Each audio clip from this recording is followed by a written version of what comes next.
పనికిరాని పిటిషన్లు కొంతమంది వేస్తున్నారు. ఇది దేశంలో చాలామంది ఈ పనికి రాకుండా కాక్రోచ్లు అని తయారైపోయారు, పారాసైట్స్ అయిపోయారు. పారాసైట్స్ ఒకరి మీద ఆధారపడటం, పారాసైట్స్ అంటే మనం అయ్యారని చెప్పి సిజే చేసిన కామెంట్ అది.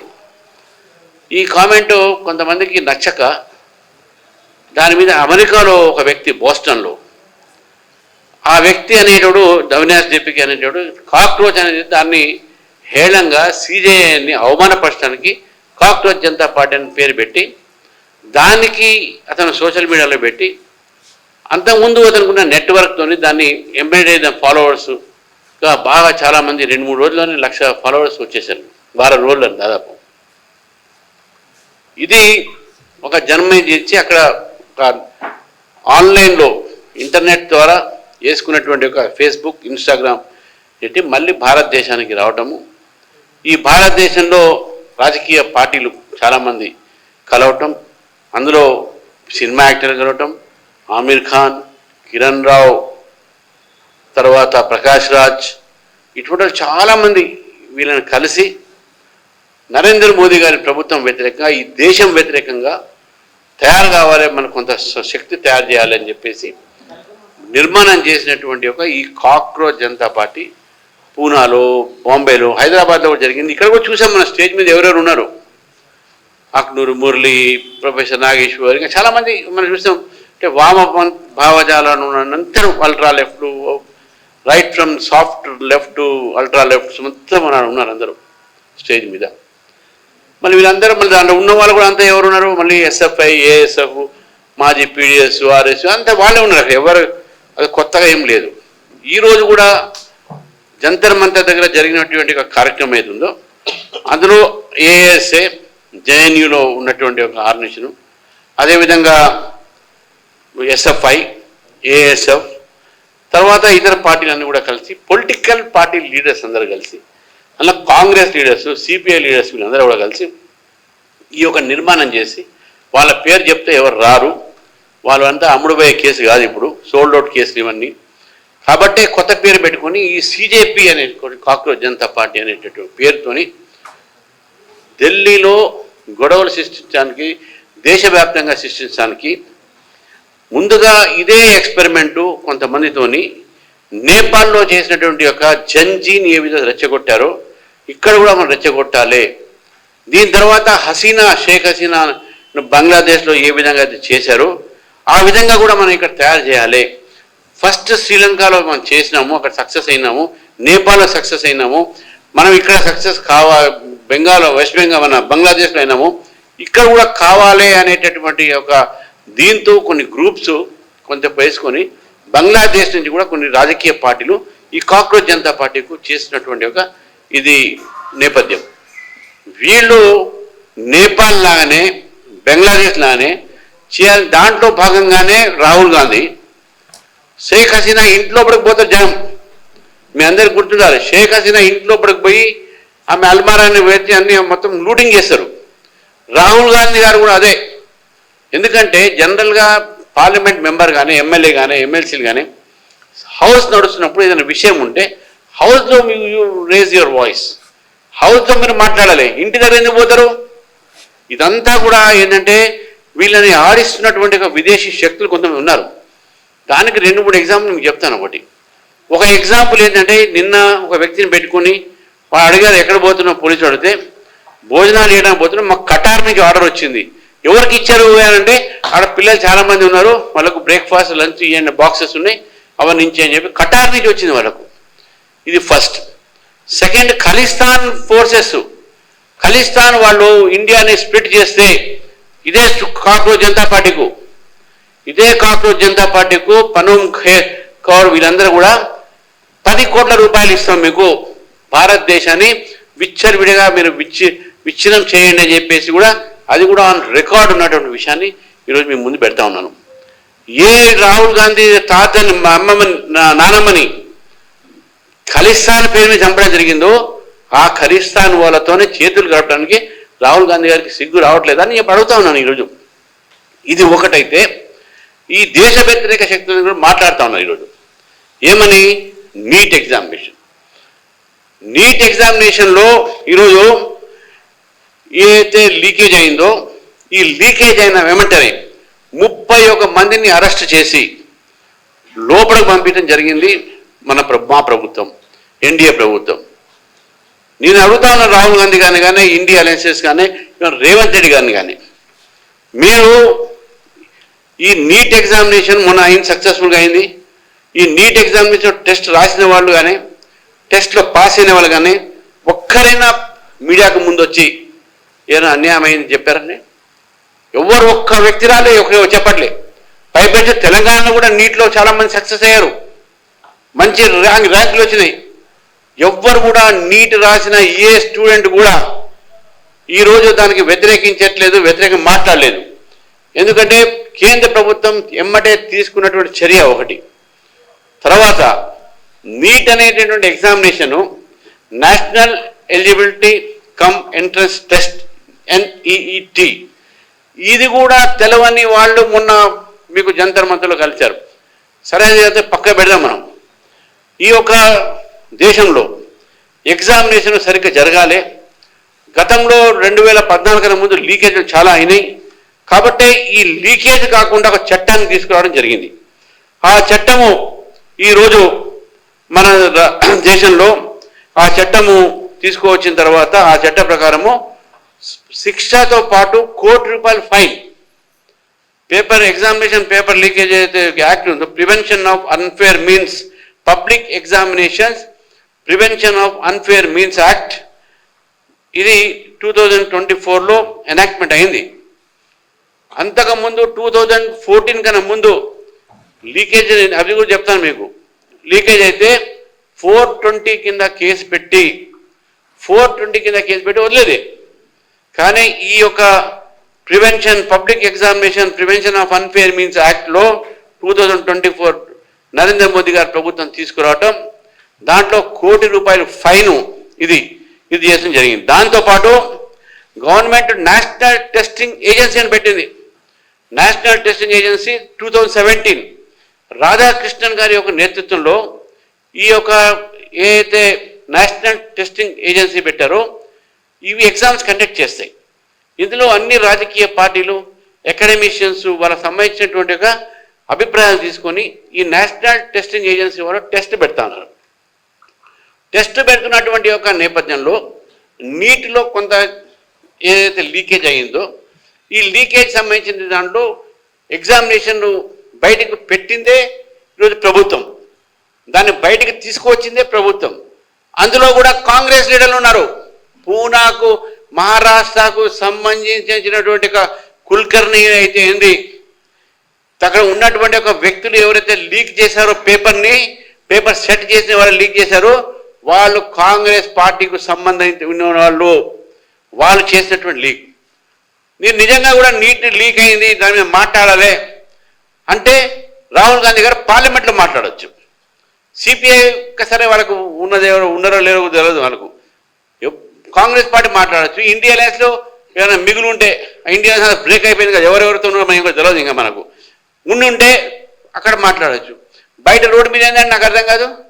సరే, ఇది నీట్ ఎగ్జామినేషన్ సంబంధించిన దాంట్లో నేను చెప్తాను. ఇప్పుడు ఒకటి నేను అడుగుతా ఉన్నాను, ఈరోజు రాహుల్ గాంధీ గారిని కానీ రేవంత్ రెడ్డి గారు కానీ, ఇక్కడ మీరు పేపర్ లీకేజ్ గురించి మాట్లాడుతున్నారు, ధర్మేందర్ ప్రధాన్ గారి రెసిగ్నేషన్ గురించి మాట్లాడుతూ ఉన్నాను. మీ పేపర్ లీకేజ్ 2014 ముందు, పేపర్ లీకేజ్ 2014 ముందు తమిళనాడు మన వెస్ట్ బెంగాల్ టీఎంసీ, తమిళనాడులో ఏఐడిఎంకే, ఒడిశాలో బీజేడీ ప్రభుత్వం ఉన్నప్పుడు ఈ మొత్తం 53 కాంగ్రెస్ పాలిత రాష్ట్రాల్లో లీకేజ్ అయినాయి. టీఎంసీ వెస్ట్ బెంగాల్ 7 లీకేజ్ అయినాయి, ఏఐడిఎంకి అప్పుడు 7 లీకేజ్ అయినాయి, బీజేడీ ఒడిశా 6 లీకేజ్ అయినాయి, ఆమ్ ఆద్మీ పార్టీ ఢిల్లీలో ఇప్పుడు ఉన్నటువంటి దీంట్లో 6 అయినాయి, ఎస్పీ ఉత్తరప్రదేశ్లో పరిపాలించే 3 అయినాయి, ఎన్పీఎఫ్ నాగాల్యాండ్లో అప్పుడు వాళ్ళ యూపీఏ ప్రభుత్వం ఉన్నప్పుడు 3 అయినాయి, బీఆర్ఎస్ తెలంగాణలో ఉన్నప్పుడు 2 అయినాయి లీకేజు, సిక్కింలో 2 అయినాయి ఇప్పుడు నాన్ బీజేపీ గవర్నమెంట్ ఉన్నప్పుడు, వెస్ట్ బెంగాల్లో సిపిఎం ఉన్నప్పుడు 2 లీకేజ్ అయినాయి, జేఎంఎం ఉన్నప్పుడు 2 లీకేజ్ అయినాయి, డిఎంకే తమిళనాడు ఉన్నప్పుడు 2 లీకేజ్ అయినాయి, ఆంధ్రప్రదేశ్లో టీడీపీ ఉన్నప్పుడు ఒకటి లీకేజ్ అయింది, ఎన్పీపీ ఒకటి లీకేజ్ అయింది, ఎంఎన్ఎఫ్ ఒకటి లీకేజ్ అయింది, యునైటెడ్ ఫ్రంట్ కోalitionలో ఒకటైంది, డిఏఎన్ నాగాలాండ్లో ఒకటైంది, ఢిల్లీ ప్రెసిడెంట్ ఢిల్లీలో ఉన్నప్పుడు ఒకసారి ఒక రూల్ అయింది, లీక్ అయింది. తర్వాత paper leakage, India alliance partners మన 2014 తర్వాత కొన్ని రాష్ట్రాలు ఇండియా అలయన్స్ ఉన్నాయి. అక్కడ టీఎంసీ ఉన్నప్పుడు 7 లీకేజీలు, ఈ మధ్య కాలంలో 7 లీకేజీలు. జనతాదళ్ ఆర్జేడీ అప్పుడు నితిన్ కుమార్ ఉన్నప్పుడు 2 లీకేజెస్. అప్పుడు జేడీయూ మాత్రం విడిపోయి అక్కడ ఉన్నారు వాళ్ళు. సిపిఎం వెస్ట్ బెంగాల్ అంత ముందు 2 అయినాయి, డిఎంకే ఉన్నప్పుడు 2 అయినాయి, ఎస్పీలో మళ్ళీ 3 అయినాయి. ఇది మొత్తం జరిగినటువంటి ఒక లీకేజెస్. ఈ లీకేజెస్లో నేషనల్ లెవెల్ పేపర్ లీక్ చెప్తున్నాను, మొత్తం నేషనల్ లెవెల్ అయిన leakages. 2014 CBSE class 12 leakage, 2013 SSC CGL leakage, 2012 AIIMS post graduate medical examination leakages, 2011 life insurance corporation of India recruitment exam leak, all India entrance examination 2011 leakages, 2011 AIIMS entrance leak, Ravi Atrik case అంటారు దాన్ని, 2010 Indian navy lower division clerk leak examination leakage, 2007 railway recruitment board assistant loco plot and assistant station master exams leakages, 2008 RRB assistant loco 2007 clerk grade examination nationalise bank leak. అదేవిధంగా ICIA common proficiency test CPP అంటే దాన్ని 2007లో leak అయింది. 2006లో all India post graduate medical examination, ఇది railway recruitment board 2006, 2005 common entrance test for engineering 2005 to CBSE class 12 board exams. 15 లీకులు. అంటే ఇన్ని లీకేజెస్ అయినటువంటి ఒక ఈ కాంగ్రెస్ హయాంలో చెప్తా ఉన్నాను నేను. తర్వాత Rajasthan university paper leak, RSPSC leak, ఇవన్నీ కాంగ్రెస్ గవర్నమెంట్లో. లైబ్రరీయన్ రిక్రూట్మెంట్ రాజస్థాన్ ఒకటే నేను చెప్తున్నాను. దీంట్లో forest guard recruitment, senior teacher పంజాబ్లో పంజాబ్ ఎంట్రన్స్ టెస్ట్, హిమాచల్ ప్రదేశ్లో subordinate HP university medical examination leakages, ఇవన్నీ కాంగ్రెస్ ప్రభుత్వం అయినటువంటి ఒక 2003, 2006, 2017. Haryana board examination 2011 before BJP government came. 2016 Uttarakhand Congress ఉన్నప్పుడు. 2000 Delhi university BCom examination paper leakage, Gujarat SSC examination leakage, Maharashtra HSC examination leakage, Karnataka KPSC division assistant clerk, Kerala INC ఉన్నప్పుడు UPA government ఉన్నప్పుడు వాళ్ళ SSLC examination leak, Kerala CPM government ఉన్నప్పుడు +2 leak, Jharkhand ముక్తి మోర్చా ఉన్నప్పుడు JSC junior engineering examination leak. ఇవన్నీ leakage పెట్టుకొని ఈరోజు ఏమీ మాట్లాడుతూ ఉన్నారు. వెస్ట్ బెంగాల్లో మళ్ళీ, తెలంగాణలో 2 సార్లు లీక్ అయినాయి, ఆంధ్రప్రదేశ్ 2 లీకు, తమిళనాడు ఎగ్జామినేషన్స్, ఒడిశా, ఉత్తరప్రదేశ్లో మళ్ళీ 2 సార్లు బిఎస్పీ ఉన్నప్పుడు. ఇవన్నీ లీకేజీలు అయితే నేను ఈరోజు ఈ ప్రభుత్వాన్ని అడుగుతా ఉన్నాను. అప్పుడు ఎడ్యుకేషన్ మినిస్టర్స్ 2006లో లీక్ అయినప్పుడు ఎయిమ్స్ పేపరు, అప్పుడు ఎడ్యుకేషన్ మినిస్టర్ రిజైన్ చేశాడా? చేయలే. హర్యానా టీచర్ రిక్రూట్మెంట్ బోర్డులో లీకేజ్ అయితే ఎడ్యుకేషన్ మినిస్టర్ రిజైన్ చేశాడా? చేయలే. ముంబై యూనివర్సిటీలో లీకేజ్ చేస్తే కాంగ్రెస్ పార్టీ రూలింగ్లో చేయలే. Jammu and Kashmir medical admissions leak అయితే national conference Congress party leakage అయింది, రిజైన్ చేశారా? చేయలే. రాజస్థాన్ రిక్రూట్మెంట్ రీసెంట్గా కాంగ్రెస్ పార్టీ ఉన్నప్పుడు, గెహ్లాట్ గారు ఉన్నప్పుడు ఎడ్యుకేషన్ మినిస్టర్ రిజైన్ చేశారా? చేయలే. జార్ఖండ్లో జరిగినప్పుడు చేశారా? చేయలే. 2006 నుంచి 2024 వరకు కాంగ్రెస్ ప్రభుత్వం ఉన్నప్పుడు, స్టేట్స్లో నాన్ బీజేపీ ప్రభుత్వం ఉన్నప్పుడు లీకేజ్ అయినటువంటి ఒక్క ఎడ్యుకేషన్ మినిస్టర్ లీక్ చేయలే. ఇవన్నీ కూడా ఎడ్యుకేషన్ డిపార్ట్మెంట్ సంబంధించినటువంటి ఎగ్జామినేషన్స్ మాత్రమే. Why didn't they resign? ఎందుకు రిజైన్ చేయలేదు? ఇప్పుడు అడుగుతా ఉన్నారు ధర్మేంద్ర ప్రధాన్ రిజైన్ చేయాలని చెప్పేసి. ఇది చాలా విడ్డూరంగా ఉన్నది.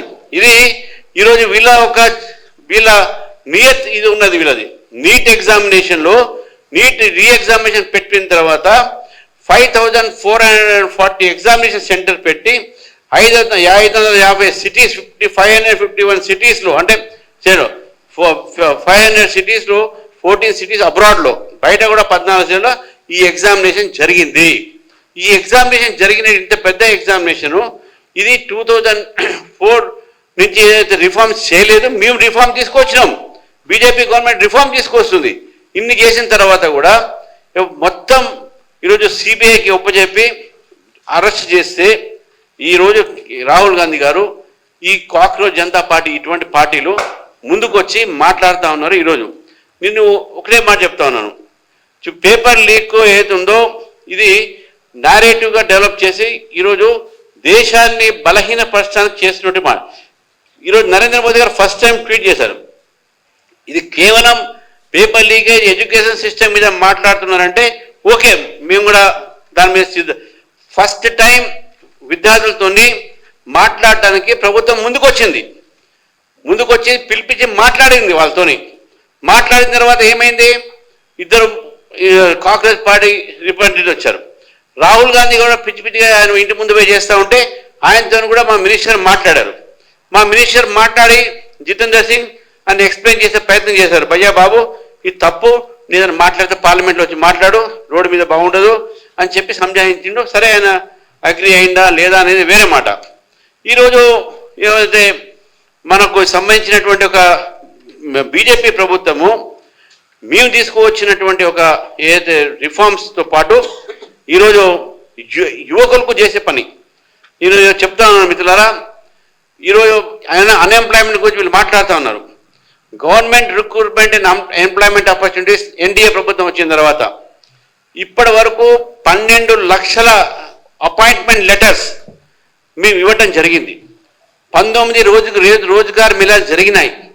51,000 యంగ్స్టర్స్కు మేము ఉద్యోగాలు ఇచ్చినాం. ప్రధానమంత్రి వికసిత్ భారత్ రోజ్గార్ యోజన కింద 20 లక్షల మందికి ప్రతి 6 నెలలకు జాబ్స్ వచ్చేటటువంటి ఒక నిర్మాణం చేసే ప్రయత్నం చేస్తున్నారు. తర్వాత మీకు skills development, enterprises self employment, startup India, ప్రధానమంత్రి ముద్రా యోజన, దీని ద్వారా చాలామంది యువకులకు ఈరోజు ఉద్యోగ అవకాశాలు పెరిగినాయి. ఎడ్యుకేషన్ అవకాశాలు కూడా పెరిగినాయి. యూనివర్సిటీస్ పెంచినాము, ఐఐటీస్ ఎన్ఐటీస్ పెంచినాము, ఎంబీబీఏ మెడికల్ కాలేజ్ పెంచినాము. తర్వాత స్టూడెంట్స్ ఎన్రోల్మెంట్ 4.5 కోట్లు పెరిగినాయి. 2014 నుంచి 4.5 crores more students have joined the education courses. Expansion of IITs, IIMs, తర్వాత మెడికల్ ఎడ్యుకేషన్ డెవలప్మెంట్ చేసినాం. ట్రైబల్ స్టూడెంట్స్కి అవకాశం ఇచ్చి చాలా ట్రైబల్ యూనివర్సిటీస్ కూడా పెట్టినాం. ఏకలవ్య మోడల్ రెసిడెన్షియల్ స్కూల్ అంటే ఎడ్యుకేషన్ సిస్టంలో తీసుకువచ్చినటువంటి ఇది. చివరికి నెంబర్ ఆఫ్ జాబ్స్ గురించి వీళ్ళు ఎంప్లాయ్మెంట్ మాట్లాడుతూ ఉన్నారు. 2004 to 2014 అప్పుడు jobs created by government of India 2.9 crores. 2004 to 2015 job created by UPA government it was 2.9 crores. 2014 to 2024 jobs created 17 crores, 17 crores. 2017-18 to 46.8% employment rate ఉంటే 2025లో ఈరోజు 57.4% ఎంప్లాయ్మెంట్ రేట్ పెరిగింది ఈ ఒక 4 నెలల్లో. 2017-18లో అన్ఎంప్లాయ్మెంట్ రేట్ 6% ఉంటే దేశంలో 2025లో 3.1% వచ్చింది. ఈరోజు కంపారిజన్ మనం చూసుకుంటే ఈరోజు నంబర్ ఆఫ్ వర్కర్స్ 2021లో 9.7 crores, ఇప్పుడు 12.8 crores, 31% గ్రోత్ రేట్ ఎంప్లాయ్మెంట్లో. తర్వాత మీకు ఇవన్నీ కూడా మీరు చూస్తూ ఉంటే ఎంప్లాయ్మెంట్ పెరుగుతూ ఉన్నాయి, అన్ఎంప్లాయ్మెంట్ రేట్ తగ్గుతూ ఉన్నది. అన్ఎంప్లాయ్మెంట్ ఈరోజు ఎందుకంటే ఎడ్యుకేషన్ అండ్ ఎంప్లాయ్మెంట్ చెప్తున్నారు. నేను రాహుల్ గాంధీ గారిని ఎన్డీఏ ప్రభుత్వం ఈరోజు మేము తీసుకొచ్చినట్టు ఐఐటీస్, ఎన్ఐటీస్, ఏఎమ్స్, ఐఐఎమ్స్ మేము పెంచినాం, డబుల్ చేసినాం, ట్రిపుల్ చేసినాం. మీకన్నా ఎక్కువ మేము మంచిగా విద్యార్థులకు ఉద్యోగాలు ఇస్తున్నాం, మంచి విద్యా అవకాశాలు ఇస్తున్నాం. అందుకే రాహుల్ గాంధీ గారు కానీ ఇండియా అలయన్స్ వాళ్ళు కానీ ముఖ్యంగా ఈ లెఫ్ట్ పార్టీస్ ఏదైతున్నారో అల్ట్రా లెఫ్ట్ ఏదైతున్నారో